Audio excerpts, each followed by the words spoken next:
Hi, welcome to a really special event for the Atlanta Jewish Film Festival.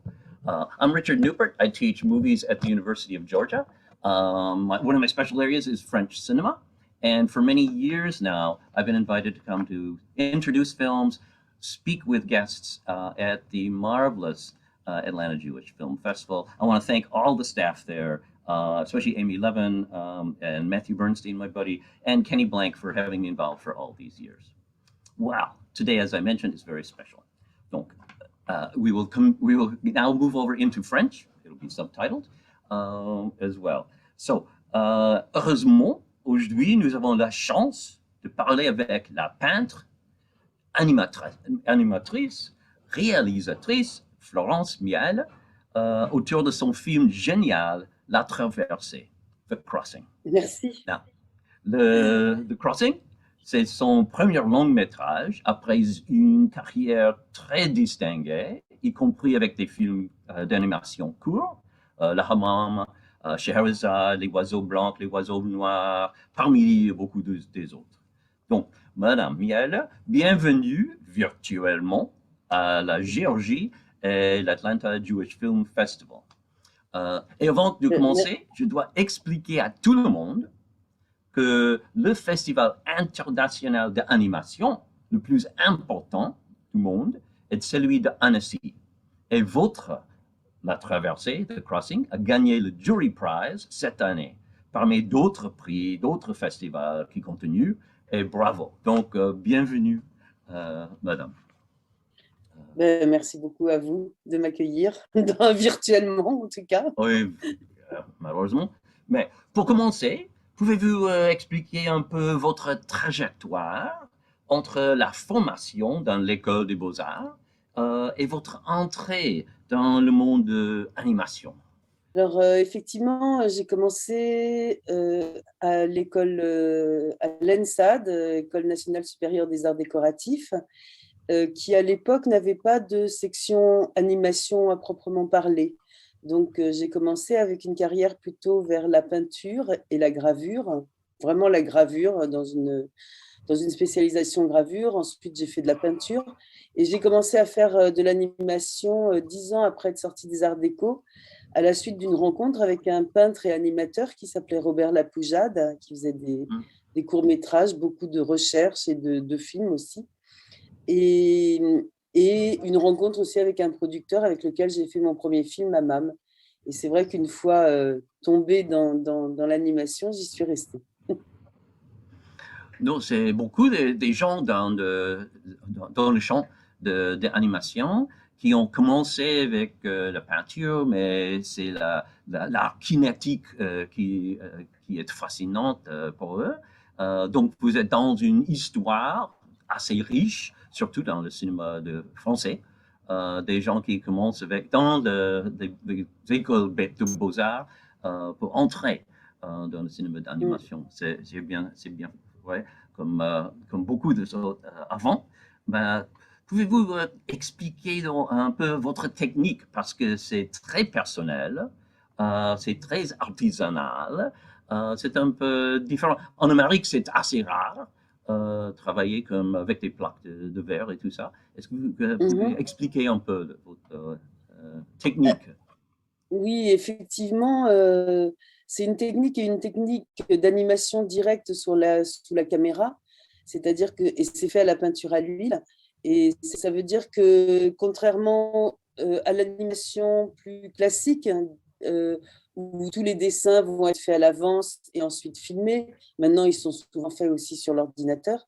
Là, l'animation se fait au fur et à mesure du travail, c'est-à-dire qu'on commence à travailler sur une plaque de verre, on change un peu la peinture, on prend une photo, on rechange un peu, on prend une photo, et le mouvement se fait au fur et à mesure. Il ne se fait pas à l'avance pour être filmé après, mais dans la continuité du travail. Je ne sais pas si c'est clair, c'est assez compliqué en fait comme technique, et c'est vrai que c'est une des premières fois, je crois, si ce n'est la première fois, où cette technique de peinture animée est utilisée dans un long métrage, parce qu'il y a déjà des courts métrages qui ont été faits, comme ceux de Petrov en particulier, Le vieil homme et la mer. Mais à ma connaissance, il y a eu peut-être un long métrage qui a été fait comme ça, mais c'est tout. Pour préciser un tout petit peu, donc vous travaillez avec quels matériaux? Par exemple, les personnages dans le film d'aujourd'hui, dans The Crossing, Kiona, Adria, ils sont faits de quel matériel? C'est de l'inque, c'est de peinture, c'est du sable? Alors, C'est quoi exactement sur le plat pour les personnages? non, non, ils sont faits à la peinture à l'huile sur des plaques de verre. Donc, effectivement, il y a une première, et parfois sur plusieurs plaques de verre. C'est-à-dire qu'il y a un premier niveau sur lequel on met le décor. Et ensuite, il peut y avoir 2 ou 3 niveaux au-dessus sur lesquels vont se déplacer les personnages à la peinture, à l'huile. La peinture à l'huile parce que ça peut s'effacer plus facilement. Ah ouais, ouais. On a combien de décors, par exemple, dans un long métrage comme The Crossing? Alors, oui, les décors ont été faits à l'avance par une équipe de décoratrices. Il y a eu 10 décoratrices qui ont travaillé sur les décors et on a fait presque 500 décors, Wow, presque un décor par plan. wow, c'est Donc, c'était un incroyable. travail très considérable déjà, rien que de faire les décors. Et pour les panoramiques, par exemple, quand des personnages se bougent dans le cirque ou dans la forêt et tout ça, donc c'est le décor qui s'est déplacé. euh, ou... Euh, Ça dépend. Ok, Parfois, ça dépend vraiment du plan. De temps en temps, c'est les personnages qui marchent en développé, c'est-à-dire qui marchent réellement sur le décor. Et de temps en temps, effectivement, on avait quand même des personnages qu'on pouvait compositer après sur le décor qu'on faisait se déplacer. Mais on essayait au maximum d'avoir le moins de compositing possible, c'est-à-dire on essayait le plus possible que quand un animateur prenait le plan en charge, quand il avait fini son travail, l'animation était faite, le plan était terminé, sauf donc c'est des petits chronologie et tout éléments. ça. Incroyable. Non, c'est du boulot, hein? C'est un C'est du travail boulot. incroyable. Bah, je cite, par exemple, en France, le Figaro a écrit sur la traversée, The Crossing, c'est aussi belle que singulière. La traversée est avant tout une œuvre unique conçue sur plaque de verre, une méthode de peinture animée directement sous la caméra qui donne au spectateur l'impression que le dessin se réalise en direct sous nos yeux. Donc, c'est comme on regarde le film qui est fait devant nous. Donc, c'est vraiment ça, une présence, je crois. C'est une présence au personnage et tout ça, mais aussi les marques d'auteur sur le film. C'est un film qui commence dans votre atelier, par exemple. C'est dans Ça l'atelier de ma aussi. mère. Dans l'atelier de ma mère, en fait. Ah, ok. Oui, il faut parler un peu plus sur les dessins, cette carnet des croquis. Ça vient c'est dit que le carnet vient de le père, mais c'est vraiment les femmes, la mère, l'arrière-grand-mère qui sont derrière cette histoire, Mhm. qui sont inspirées cette histoire, n'est-ce pas? Oui, le carnet de croquis a été reconstitué avec des croquis de ma mère, qui a Hmm. commencé à dessiner quand elle avait 13-14 ans. Et à l'époque, c'était au moment de la guerre de 30. Enfin, quand elle a commencé à dessiner 13-14 ans, ça devait être en 1936. Et ensuite, elle a toujours eu des carnets à dessin qu'elle emmenait avec elle et sur lesquels elle dessinait. Et en 39-40, elle est partie avec son jeune frère. Ils avaient 18, 14 et 18 ans. Et ils sont passés de la zone occupée par les Allemands en zone libre. Donc, avec une histoire qui était pas exactement celle qu'on raconte dans le film, mais qui nous a aussi en partie inspiré. Et j'ai retrouvé donc de tous ces carnets, dans tous les carnets que j'avais de ma mère, des Wow. dessins, des croquis de ma mère, j'ai choisi des dessins qui racontaient plus ou moins l'histoire de Kiona que j'étais en train d'inventer avec ma co-scénariste Marie Desplechin. Oui, il paraît que vous avez deux histoires de la famille. Oui, ils ont cherché de traverser des frontières, etc. C'était la arrière-grand-mère qui était, voilà. c'était votre arrière dans 1905, j'ai Mhm, lu. Donc, c'est absolument. toute la famille est partie d'Odessa, d'Ukraine, pour éviter les programmes ou c'était Les quoi? pogroms, voilà, pour éviter pour fuir les pogroms antisémites à l'époque. Mon arrière-grand-mère est partie avec alors 7 ou 8 enfants. Elle a fait les deux derniers enfants qu'elle a eus, elle les a eus en France. Donc en tout, elle avait eu 10 enfants. Mais quand elle est partie, elle avait 7 ou 8 enfants. Et avec son mari, donc ils sont partis. Alors je ne sais pas exactement comment ils ont effectué ce voyage, mais ils sont arrivés en France. Je ne sais pas combien d'années. Enfin voilà, ils sont partis en 1905. Ils sont arrivés en France peu de temps après, j'imagine. Je crois qu'ils espéraient aller aux États-Unis, mais à l'époque, d'après ce qu'on raconte dans la famille, ils sont arrivés jusqu'au Havre et ils auraient dû prendre un bateau. Mais comme il y avait une quarantaine qui, à l'époque, durait quand même 40 jours, hein, c'était vraiment des quarantaines. Et mon arrière-grand-mère n'a pas voulu laisser ses enfants et ils sont revenus tous, arrivés à Paris. D'après ce qu'on raconte dans la famille, mais c'est un peu des légendes familiales. On ne sait pas trop exactement comment ils Non, ont mais voyagé, ni comment ils sont arrivés.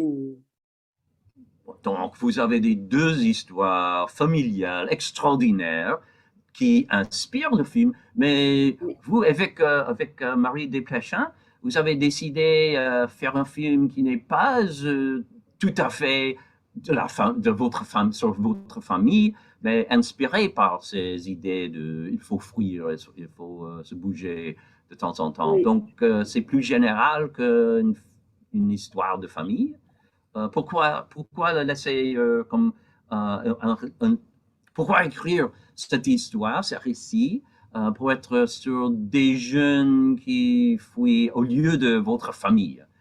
Donc, c'est Euh, une histoire sur quelque chose de plus grande c'est- ou... oui, c'est ça. C'était pour donner un côté plus universel à l'histoire, pour entrer dans une histoire qui soit plus un conte, comme un conte, comme une légende. Euh, un peu comme une légende familiale, mais aussi et puis de rattacher cette histoire familiale aux migrations actuelles, de faire ce pont comme ça entre ces grandes migrations du début du XXe siècle et puis les grandes migrations que connaît le XXIe siècle. Et au départ, effectivement, je pensais rester sur quelque chose de plus historique. Et puis, en discutant avec Marie, donc avec Marie Desplechin, euh, aussi parce qu'on était dans de la peinture animée et que la peinture animée, ça permet justement cette intemporalité des images. Ouais. Donc voilà, on s'est dirigé effectivement vers quelque chose qui ne voulait pas donner de date précise ni de géographie précise, même si le début ressemble beaucoup à un village d'Europe de l'Est détruit par des pogroms antisémites.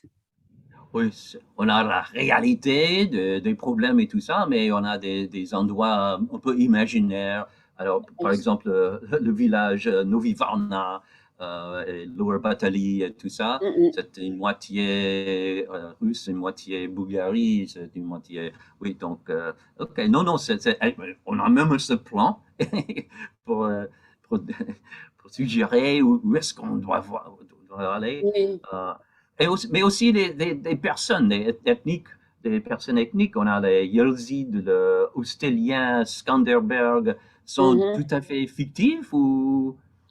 Oui, ils sont tout à fait. Oui, oui, on s'est amusé comme ça avec Marie, surtout Marie d'ailleurs, à inventer des noms qui ressemblaient un Ah, peu à des noms, aussi bien des noms de pays que les noms des personnages qui ressemblent un peu. Alors, Adriel, ça ressemble un peu à Ariel et puis à Adrien.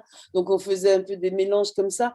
Iskander, c'est un nom russe, mais on le prononçait pas du tout à la russe parce qu'on prononçait Iskander et pas Iskander, par exemple.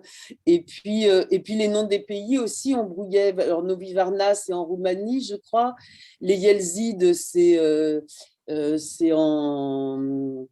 euh, c'est en. Ah, zut. C'est les Yelzidis. qui sont. Donc, on déformait comme ça un petit peu les noms pour faire des fausses pistes et en même temps pour donner quand même des petits indices, parce que malgré tout, la carte déformée est quand même une carte de l'Europe et on a quand même une migration qui, comme celle de ma famille, se déroule de l'Est vers l'Ouest Bon. Non, et de la gauche l'histoire, vers la c'est droite. Hein? Oui, oui, c'est pardon. une histoire palpitante avec oui, des séquences qui deviennent plus et plus difficiles pour ces jeunes, presque adolescents, Kiona et Adriel. Non, c'est une histoire formidable, mais aussi pour les jeunes acteurs, est-ce que vous avez enregistré les voix en avance et de tout? Donc, voilà, la bande sonore, c'est formidable avec tous des oiseaux, des cris des oiseaux et tout ça, Oui. les voix des acteurs et tout ça, et surtout la musique, c'est essentiel dans le cinéma d'animation. Vous avez travaillé avant avec ces musiciens, ces musiciennes aussi? Alors, Ou comment pour, est-ce qu'on choisit la musique? pour la musique, je ne connaissais pas le musicien avec lequel j'ai travaillé. Les accords de coproduction sont assez compliqués, donc en fait, on était un peu dans l'obligation de prendre un musicien allemand. On m'a présenté, donc quand on me l'a présenté, il m'a fait écouter des musiques qu'il avait faites, ce qu'il pensait faire aussi pour le film. Il a fait des essais. Et j'ai fait confiance aussi aux coproducteurs allemands, puisque le film s'est fait aussi en coproduction avec l'Allemagne. Et voilà, donc ensuite, il est vraiment, le musicien a vraiment commencé à travailler dès le storyboard, c'est-à-dire dès le storyboard et l'animatique. Il a commencé très en amont. Et au fur et à mesure que le film se faisait, on se voyait assez régulièrement. Il me proposait des musiques, on en discutait. Et ensuite, il y a eu un très, très gros travail aussi de montage sur la musique, c'est-à-dire qu'avec toutes les musiques qu'il m'avait proposées et avec la monteuse, on a vraiment placé les musiques aux endroits qui nous semblaient essentiels pour l'histoire, pour la dramaturgie, pour le film. Oui, Voilà. c'est ça. Non, et le Et rythme, le c'est musicien, formidable. merci. Ouais. Mais aussi dans l'histoire, on a ces femmes assez fortes qui remplacent la mère, remplacent le père même de ces deux. On a la dame de la cirque, par exemple. On a la dame dans la forêt. Ma séquence favorite, le forêt, c'est formidable avec les arbres on disparaît parmi les arbres. C'est formidable.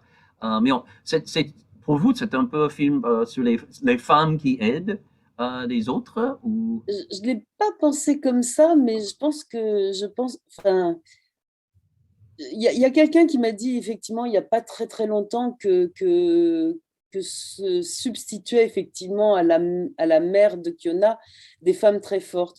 Et ça m'a fait réaliser en fait ce que j'avais fait. Effectivement, c'est ça. Je pense que la plupart des gens qui vont aider, il se trouve que la plupart des gens qui vont aider Kiona et Adriel, à part les jeunes garçons, qui vont aussi les aider dans Ouais, une certaine Xander, mesure. Mais c'est vrai que ce sont des figures de femmes, que ce soit des figures de grand-mère ou plus de tantes ou de mères comme la dame du cirque, et c'est des femmes fortes, effectivement. Euh, mais c'est ce qu'on disait, mon histoire familiale, et je le raconte toujours comme ça, c'est toujours mon arrière-grand-mère qui part avec ses enfants. Il se trouve qu'elle avait un mari et que le mari est parti avec elle.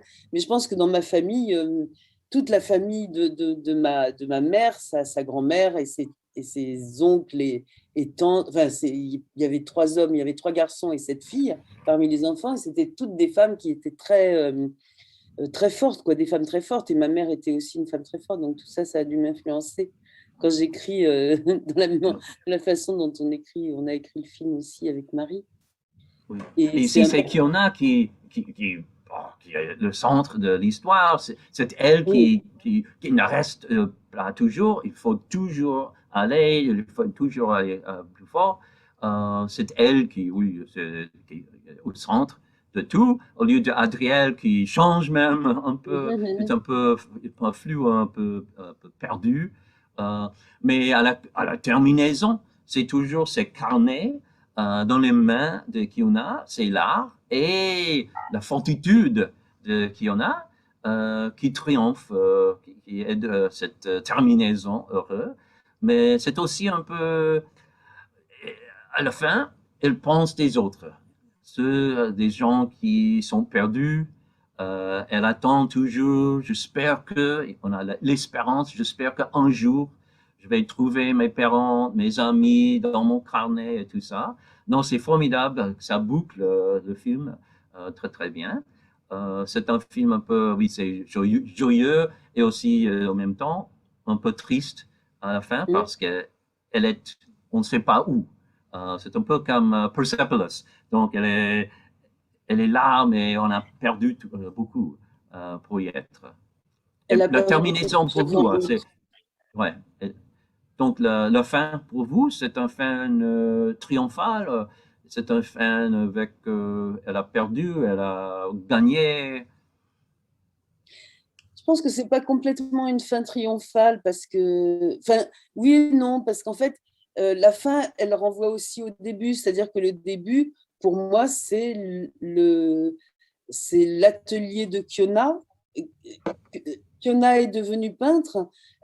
Enfin, d'après ce qu'on voit justement du début du film, on est dans l'atelier de Kiona. Donc, à la fin, si on revient à ce début de film, Kiona a réussi sa vie. Kiona a réussi à faire ce qu'elle avait envie de faire, c'est-à-dire de la peinture.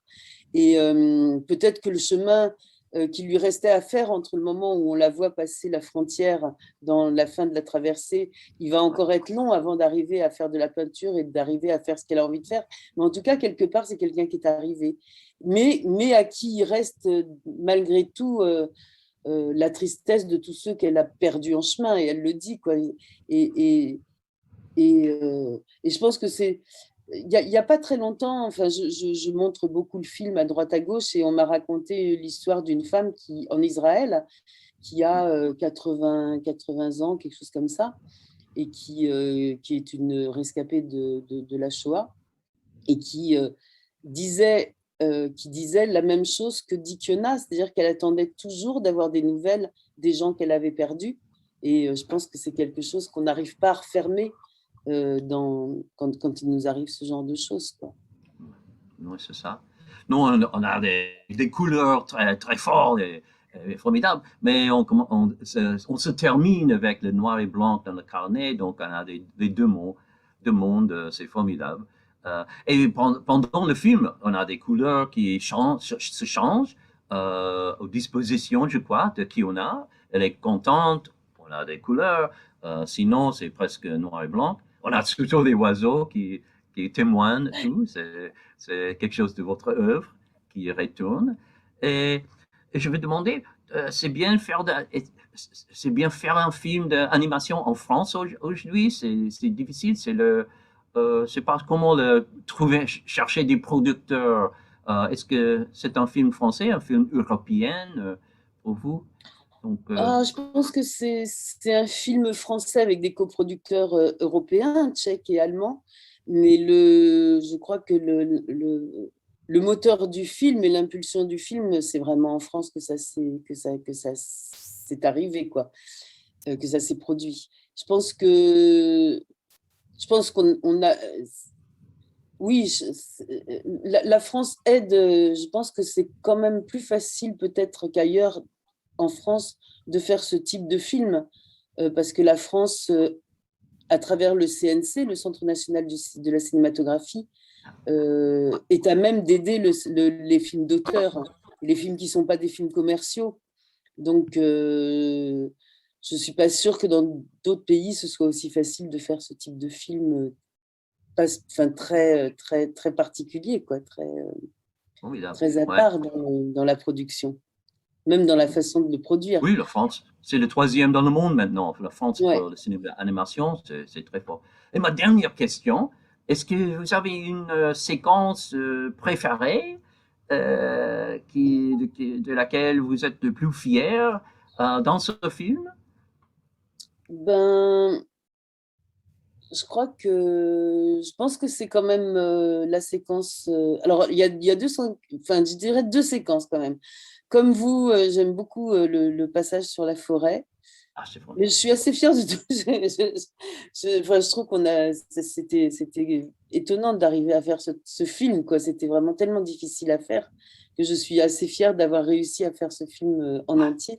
Mais c'est vrai que le passage de la forêt, et en particulier le passage dans l'eau, j'aime beaucoup. Le moment où Ah, effectivement, voilà, le Fiona bateau, oui. Ouais. devient adolescente, vraiment adolescente, pubère. Et puis j'aime beaucoup le passage du cirque aussi, le numéro de cirque qui est dans et la façon dont on passe d'un plan à un autre et qu'on arrive comme ça dans le cirque. Ouais.